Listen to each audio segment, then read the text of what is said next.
Good morning, everybody. Good morning. Thank you, Ron. Thank you, Robert, for the music. So, I'm going to speak to you today about Yuval Noah Harari's increasingly popular book entitled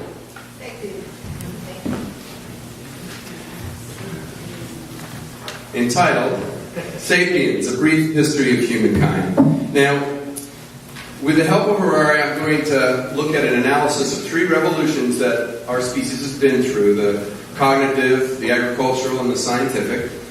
And I'm going to try to make sense of us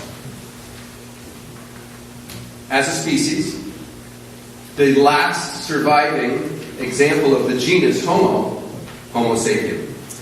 Now I'm going to try to do it from the perspective of humanism and help us understand how we should go forward as a species. My answer depends, to a degree, on one particular part of science that Harari does acknowledge but fails to credit humanism for. That's going to be the hub of my talk today. I think that I have overly grandiose and optimistic motives. I'm trying to help Homo sapiens save ourselves from ourselves. So with that small goal in mind, I'm going to frame the talk by accepting one of Harari's premises, and that is that it's important that we as a species become more intentional and intelligent about how we move forward. Pretty easy premise to accept. But we have relied on Darwin's theory to explain us as a species for many years now. It explains the biological creatures that we are now are a result of being guided not by intelligent design, but by evolution, which is blind. Darwin doesn't help us choose our future. So at this point in our development, human choice is changing more quickly than the mechanisms of evolution allow. Change is no longer guided by random mutations of genetics and that's interaction with the environment. It's determined by our own cultural choices, determined by our values, our narratives, and the meaning we give to our lives. In other words, by means, M-E-M-E-S, which I'll get back to later, but coming aware of how means, units of knowledge, paradigms affect our choices can help us make more rational and compassionate choices as we move into the future as a species. So that's my main point today. It's more of a higher order exploration. I'm not going to give you precise steps on what we have to do as a species. What I'm hoping to do today is simply get you more comfortable with these questions. What are we? What do we want? And what do we want to become? What are we? What do we want? And what do we want to become? Because at this moment in time, Homo sapiens are designing ourselves and the world around us almost like gods. But in trying to answer those three questions, we stumble over and over and over again. This is very dangerous for our species. It could lead us to commit species suicide. So we have to change. Now, there are a couple of things that I take from Harari's book that I have of value that before I go into these revolutions, and one is what I just told you, that we have to be more intentional. We can't rely on our Darwinistic roots to lead us into the future. Now that we can manipulate our own genetic and biological makeup and affect the environment to such a degree, we can't be blind anymore in how we move forward. We have to stop thinking of it that way, and we have to open our eyes and take responsibility. So Harari's book tells me, for one thing, take responsibility as a species. Second general thing he talks about is he tries to inspire us to take responsibility by placing our story in the history of the universe and the history of this planet, life on this planet in particular. So he goes back to 13.5 billion years ago when the Big Bang started the universe, as far as we know. He quickly runs up to human life. I'm glad he doesn't spend the entire time talking about the formation of galaxies, because the next date he throws out is 6 million years ago, when our distinct species, Homo, came into existence. Now, if the universe is 3.5 billion years old and we're 6 million years old as a species, The universe is 2,250 times older than we are, so we are very new. That's important to keep in mind. Modern humans came into existence about 2.5 million years ago, and since then we've been relatively genetically unchanged. I mean, there are some changes, but about 70,000 years ago, seemingly supported by our own cognitive revolution, Homo sapiens flourished on this planet. We survived while other examples of our genus died off. Homo habilis, Homo erectus, Homo neanderthal, all died out while we populated the globe. Now there's some evidence that maybe there was some interbreeding, particularly Neanderthal, but generally Homo sapiens were the only ones left in our species. Now, unlike every other genus on this planet, where there are many different examples of species under that genus, we are the only example of Homos left alive. And many people take that as an example of our special status, that somehow we were anointed or appointed to have this special place. But to me, it's more of a reminder of our fragility. We're the only one left alive. That actually worries me a little bit. We have to take more responsibility, not just for our species, but for our entire genus. Now, about 12,000 years ago, a blink in evolutionary time, we had the agricultural revolution occur. And I'm going to talk about more of that later. But it had unintended and negative effects, which I'm going to get into. 500 years ago, we had the scientific revolution, which began to change most fundamentally our relationship to the natural environment and change our social and group behavior and our actual bodies and our genetics. So a better understanding of the rapid and almost dizzying speed of recent developments clarifies both the grandeur and the tragedy of our species, I think. With Harari's help, I think of Spinoza, what he called the perspective of the eternal. He sees our species in the history of the universe, and that long-range perspective fills me with awe and wonder and humility and informs my humanist story. And I think it should inform all of our stories. It's an incredible story. Another general lesson I drew from Harari is that despite all the dire predictions of ecological collapse and the predictions that democracy is on the retreat and terrorism is rising, Harari actually talks about the fact that as a species we are ever more unified. The broad perspective, at least, reveals that, quote, history is moving relentlessly towards unity. Economic, political, cultural, and religious paradigms are actually more inclusive than ever if you look at the big picture. I mean, just take money, for example, which some people talk about as the universal language. We have a relatively amazing global economic structure. We take each other pretty much at face value, trusting that these little tokens that we passed around that were coins are actually promises for future exchanges that are going to be honored. And it didn't matter what divisions existed. I mean, centuries ago, devoted Christians were happy to accept coins with the Arabic phrase written on them, "There is no God except Allah and Muhammad is Allah's messenger." And Muslim rulers were fine to take coins that invoked Christ. So despite the differences, there is a remarkable cooperative universal system of economic trust operating. And from the big picture, that gives Harari hope. Politically, where at one point we were just small family units and tribal units operating around the world, we are having larger and larger socio-political units.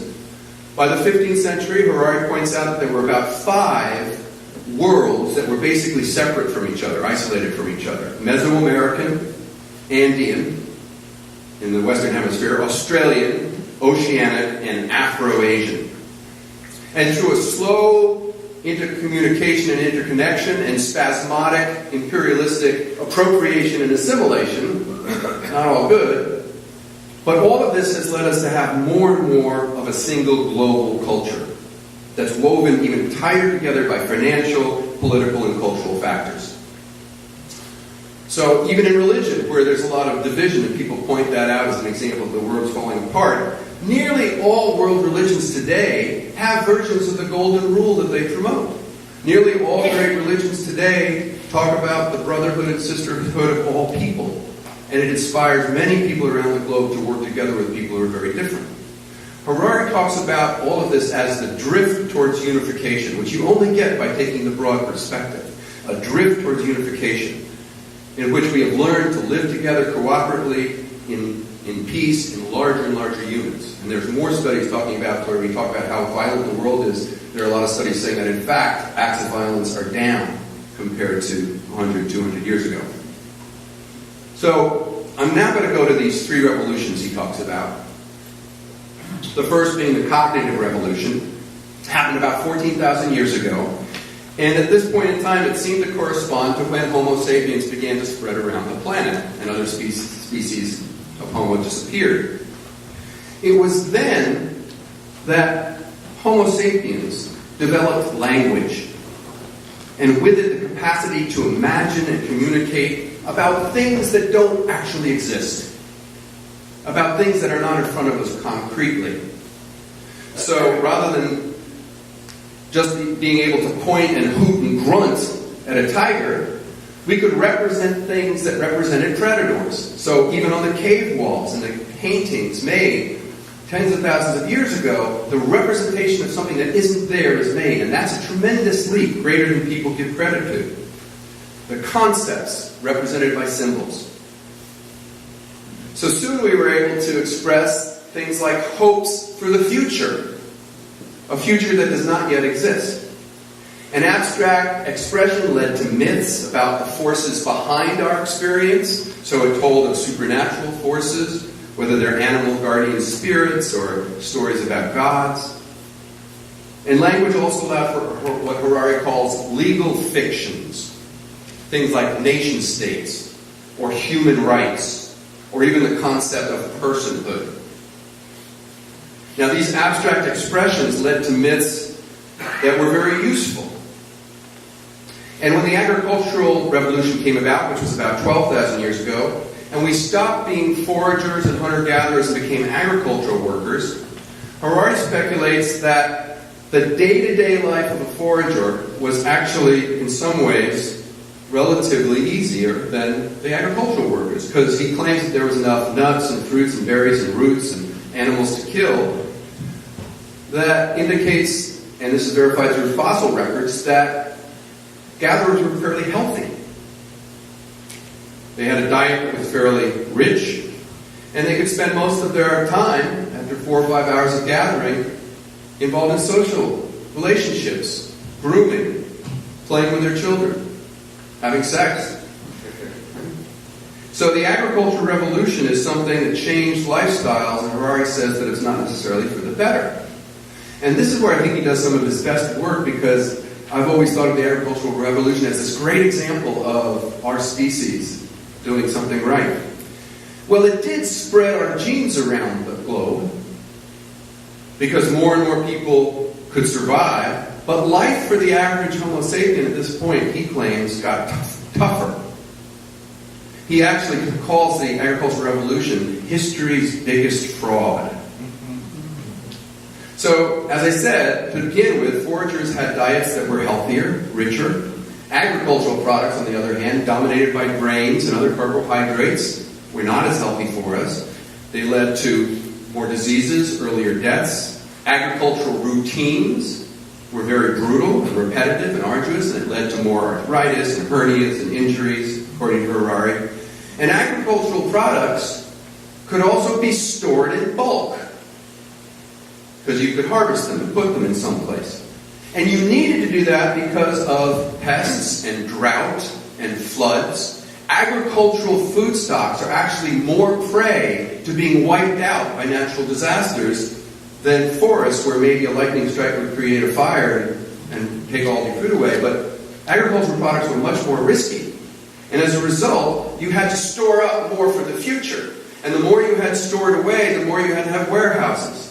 And the more you had to have structures where you could put your value in and save. And the more you had these structures, the more you needed armies to protect them. And the more you had armies, the more you had wars. So this new wealth also had to be managed. And this is where the cognitive revolution kicks in full bore. Because the early language systems after the cave painting were used primarily for what? Counting crops. Counting how much is harvested, when, what date, how much was given to the rulers. Early writing was primarily not for poetry. It was for counting wealth. So a class of bookkeepers were created, and the bookkeepers allowed the kings to see that if you worked the laborers more, you got more crops. And so farmers worked longer, paid taxes, fought in wars for the rulers. Larger and larger armies. And so we had a reinforcing cycle that really is the beginning of the modern rat race. That's Harari's claim. Human beings who were once foragers were forced into predictable and often monotonous lives. So why did this happen if it didn't make the life of any individual better? Well, certainly for most people it didn't, maybe for the kings. But it's because of genetics. Because the agricultural revolution led to more people being able to be alive up through the point of reproducing. So evolution allowed the human species to grow in number, in quantity, but it was blind to the quality of experience. Harari puts it this way. He says, the agricultural revolution gave us, quote, the ability to keep more people alive under worse conditions. Never thought of it that way. He says, unfortunately, the evolutionary perspective is an incomplete measure of success. It judges everything by the criteria of survival and reproduction with no regard for individual suffering and happiness. So in order to maintain a large and loyal workforce, rulers began to employ myths. Religious myths that taught about grand hierarchies. At the top of the pyramid were some mysterious divine forces, gods, that created the universe, and these gods were more perfect and permanent and powerful than the things that they created. And kings and priests were the interpreters of God's will and reinforced the goodness of the natural and supernatural hierarchies. And religious regimes justified their ethical codes, which they enforced. So along with rules and ideals grew concepts of good and evil, of purity and impurity, that was used by the hierarchies to maintain their control, and it reinforced tribal loyalties, and it began to be reflected in our own wants and desires, and it was used to maintain intersubjective agreement, cooperation. So what began as human constructions in language became embedded in how we view reality. So you hear people saying, oh, well, supply and demand, it's the marketplace, it's too bad it leads to suffering, as if it's a force of nature, when it was a human construction. So Harari explains this parallel between genes and memes. Now, I don't put too much stock in memes, I think it's a little overdone, but Richard Dawkins came up with a term, and it basically means discrete units of meaning. Could be gossips, jokes, and these are passed around and they reproduce when they are popular. In other words, memes are to culture what genes are to life. Cultural evolution is driven by ideas and patterns of thought that best reproduce and reinforce themselves. So like genes in the biological world, the memes spread in the socio-political world with little concern for the effect of the humans who think them. So these memes can dominate our lives, but they don't necessarily improve the quality of our lives, let alone the quality of most people's lives. Now, some memes include unquestioned belief in the wisdom of rulers and claims that the rulers know everything that there's worth knowing.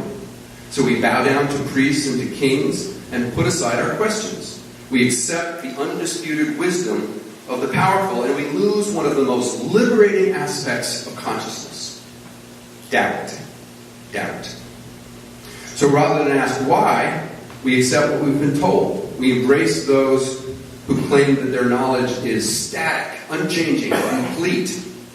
We don't have to look beyond what our faith or our custom or our leaders tell us. I'm going to return to this again in my conclusion. Another powerful meme that he talks about in the book is autonomy, the belief that each of us is individual and autonomous from all other people. I think that's partially true. But it was so reinforced in Enlightenment thinking that people were revering the individual so much that they began to say, how are we going to hold these individuals together? And there was this growing belief that you had to have an external authority because we were essentially autonomous. And as a result, it began to legitimize strong cultural forces like Hobbes' Leviathan, the powerful ruler that holds these individuals together. And cultural norms or natural relationships that managed small groups of foragers were replaced by laws that were enforced by custom.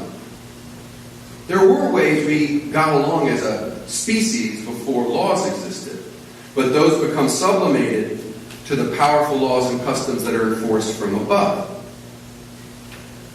Another meme he talks about is greed is good.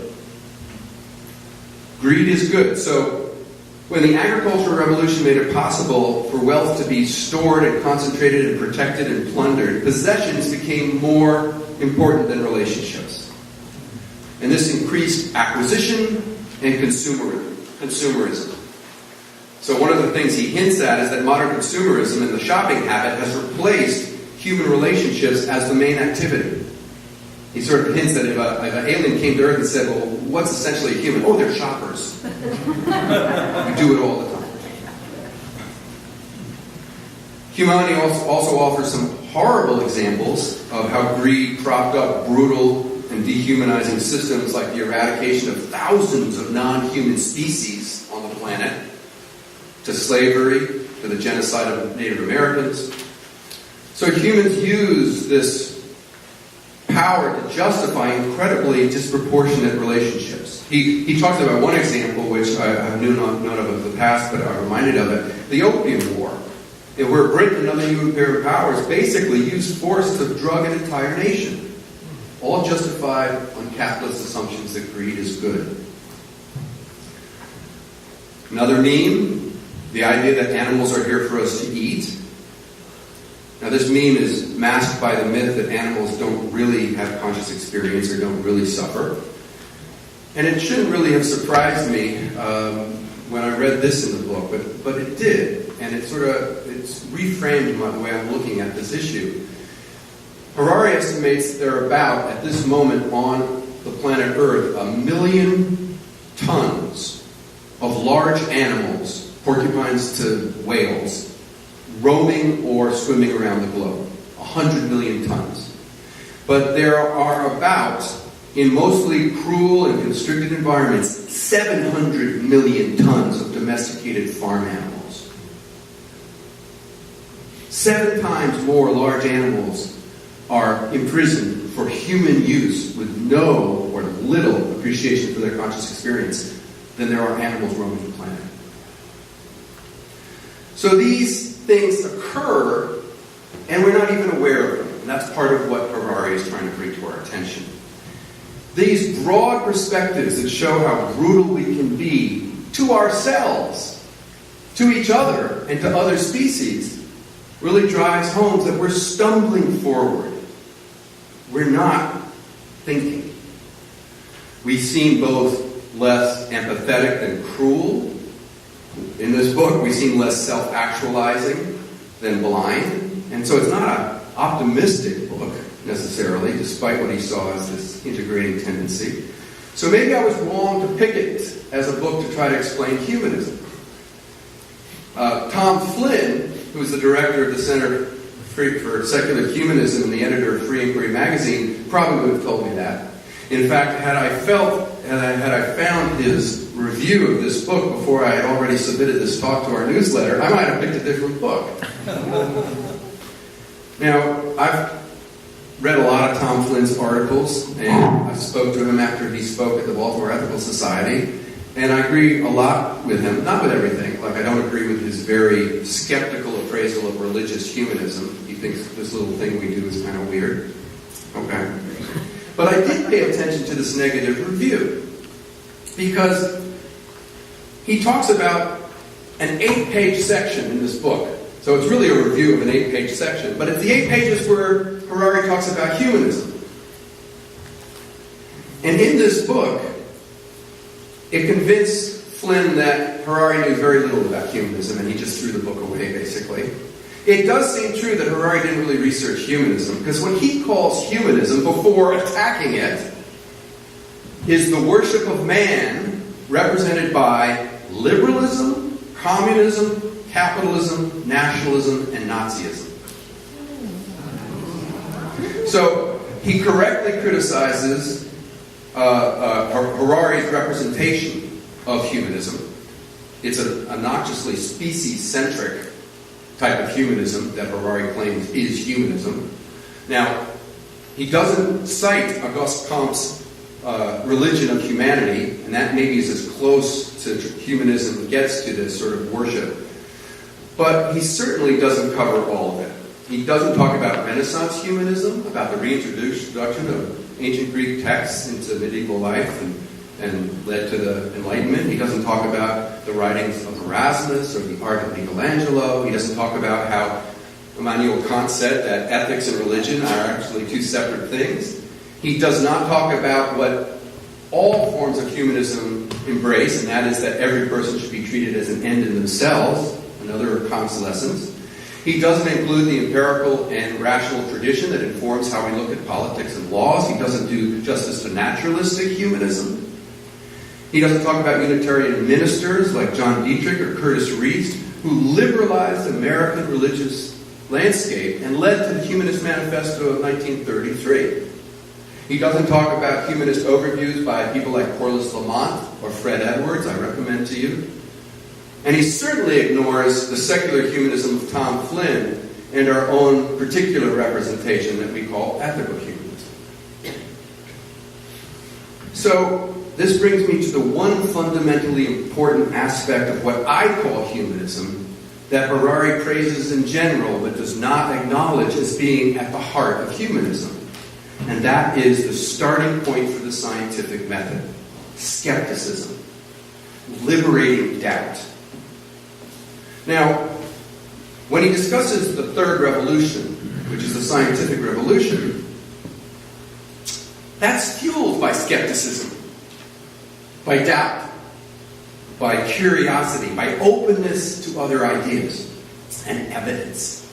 And it casts away blind faith. That, to me, is at the heart of humanism.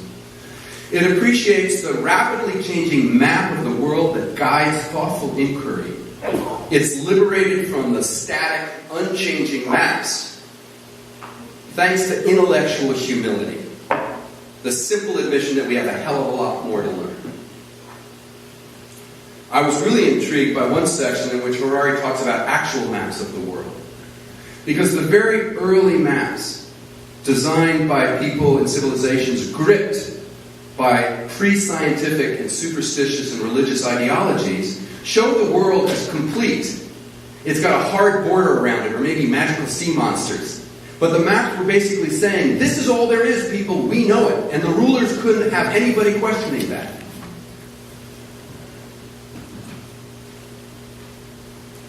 The rulers had to know all there was to know. So cultures dominated by religious ideologies often allied with powerful state apparatuses and claimed authority over all knowledge. Early religious empires, when they conquered other people, did not really go and conquer and bring back information. Unlike a lot of Enlightenment countries who, when they went to conquer other people and were imperialists, nevertheless they brought along scholars that brought everything down and brought it back. Because for religious hierarchies, there is no new knowledge. The idea of open spaces on maps is dangerous to their worldview, and those who question their knowledge or their maps were burned at the stake. But as brave scientists and explorers began to challenge these privileged and static maps of the world, empty spaces began to show up on maps, indicating a subtle shift. These spaces imply that there were gaps in our knowledge, yet to be filled in, places in the world of which we knew nothing. And these empty spaces indicated a growing humility, an admission that we had more to learn, that we were ignorant. And this is a necessary and fundamental part of science and of humanism. And it's certainly the cornerstone of the humanism I try to study and follow, ethical humanism. I mean, the empty 50 spaces in maps is what led Columbus to raise his sails. The gaps in our understanding about the solar system led us to measure the transit of Venus to try to figure out how far the sun was away from us. Our lack of understanding of the moon led us to land Apollo 11 on its surface. Gaps lead us places. Now, not all people are comfortable with gaps, empty spaces. They choose to trade perhaps their blind faith in a God for blind faith in some other ideology, whether it's the iron law of supply and demand, the inevitable class struggle, or the victory of the master race. Those worldviews are ideologies. They are not what humanism grasps.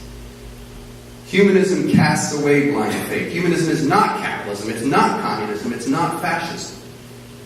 Humanists appreciate that while we're responsible for creating our cultural world, we do so without the benefit of certainty.